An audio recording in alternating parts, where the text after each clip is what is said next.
Aujourd'hui, j'aimerais vous parler de quelque chose d'assez particulier parce qu'on va se servir du coronavirus, donc de ce qui se passe aujourd'hui en ce moment. C'est assez catastrophique ce qui se passe d'ailleurs, donc on ne va pas rentrer dans les détails de discuter un petit peu de trop du sujet. C'est pas l'idée, je vais simplement me servir de la situation actuelle pour vous faire passer un message de valeur sur votre comportement au quotidien. Donc après, c'est à prendre ou à laisser, c'est simplement ce que moi j'applique depuis quelques temps de manière à faciliter ma prise de décision parce que à chaque fois que je dois prendre une décision pour ma vie ou pour mon business, eh bien j'ai comme une grille à suivre. Alors c'est pas quelque chose de robotique, attention bien sûr, parce que d'une situation à d'une autre, d'une personne à d'une autre, etc. eh bien ça va varier, mais ça me permet toujours d'avoir un cap comme un gouvernail ou une boussole de manière à savoir où est-ce que je vais. Donc aujourd'hui je vais vous la partager avec vous, c'est quelque chose que je partage rarement sur ma chaîne et puis eh bien j'ai eu l'idée de le faire. Donc j'espère que ça vous plaira, que vous allez pouvoir en tirer l'utilité, dites-moi en commentaire d'ailleurs si c'est le cas. Et juste avant qu'on rentre dans ce conseil, dans cette vidéo qui va être très concise, je vous invite à vous abonner et activer la cloche de notification.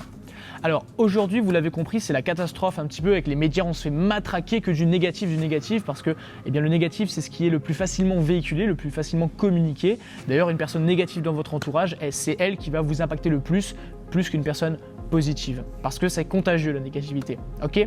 Donc en ce moment, c'est pas bon du tout, on n'entend que ça. C'est vrai en partie parce que on peut pas contrôler certaines choses et justement c'est dans ces zones-là ou dans ces moments-là où on peut pas contrôler l'environnement, on peut pas contrôler ce qui se passe, c'est des choses qui nous dépassent à notre échelle humaine, hein, bien sûr, à notre échelle individuelle, que certaines décisions, certaines réflexions sont plus dures à prendre qu'en temps normal ou alors on est dans sa zone de confort.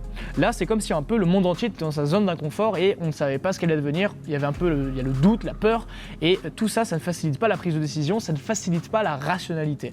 Donc, clairement, lorsque vous êtes confronté à une situation qui est déjà difficile pour vous, donc qui est en dehors de votre zone de confort, que ce soit dans votre vie personnelle, dans votre business, dans vos relations, peu importe, eh bien, il y a un raisonnement magique, entre guillemets magique hein, bien sûr, parce qu'il n'y a pas de miracle, c'est simplement des habitudes que je vous recommande à prendre et adopter pour vous permettre de quand même être rationnel et surtout de prendre des décisions avantageuses. Donc avant de prendre une décision, je pose toujours 3 conditions à ma réflexion, je réfléchis avant.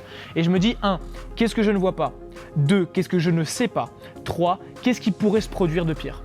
Et ces 3 questions-là, j'y réfléchis pendant 15-20 minutes et je mets tout sur papier. Une fois que j'ai cette réflexion-là, qu'elle est sur papier, je sais à quoi m'attendre. Et si j'ai pas prévu quelque chose, parce que ça peut arriver, j'ai pas la science infuse, eh bien au moins je serai préparé à une majorité d'éventualités, une majorité de cas. Ça, c'est la première réflexion que j'adopte lorsqu'il y a une situation de crise, d'accord? Donc là, ça peut être par rapport au corona, comment est-ce que ça va impacter mon business, qu'est-ce que je ne vois pas?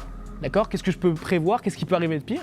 Pareil pour ma vie, pour ma famille en France, qu'est-ce que je ne vois pas par rapport au corona? Qu'est-ce que je ne vois pas? Qu'est-ce que je ne sais pas? Qu'est-ce qui pourrait arriver de pire? Comme ça, je suis préparé et en fait, je ne suis pas en train de subir mon quotidien, je ne suis pas en train de subir une situation extérieure, je l'anticipe. D'accord? Et ça, c'est un raisonnement que vous devez adopter parce que ça va vous faciliter votre vie, ça va également vous éviter d'avoir des réactions trop à chaud, trop émotionnelles et surtout, ça vous permettra de voir un petit peu à l'avance vos coups d'échec pour planifier votre succès, votre vie en général. Donc voilà, pour résumer, je vous ai donné vraiment pas mal de conseils un peu éparpillés dans cette vidéo, c'était pas aussi structuré que d'habitude, mais je me suis dit voilà, autant être cash avec vous, autant être sincère, prendre un moment, je m'assois ici avant de retourner au travail et de vous transmettre tout ça. Donc 1, réfléchissez sur les 3 axes que je vous ai transmis avant de prendre une décision.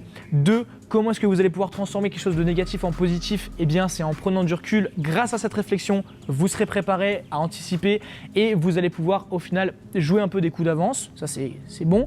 Et 3, une fois que vous avez tout ça en tête, que vous êtes du coup préparé, eh bien, il ne vous reste plus qu'à trancher. Parce que lorsqu'on a une décision à prendre, lorsque l'on est confronté à quelque chose de négatif, pour en transformer tout ça en positif ou prendre les bonnes décisions, c'est lié.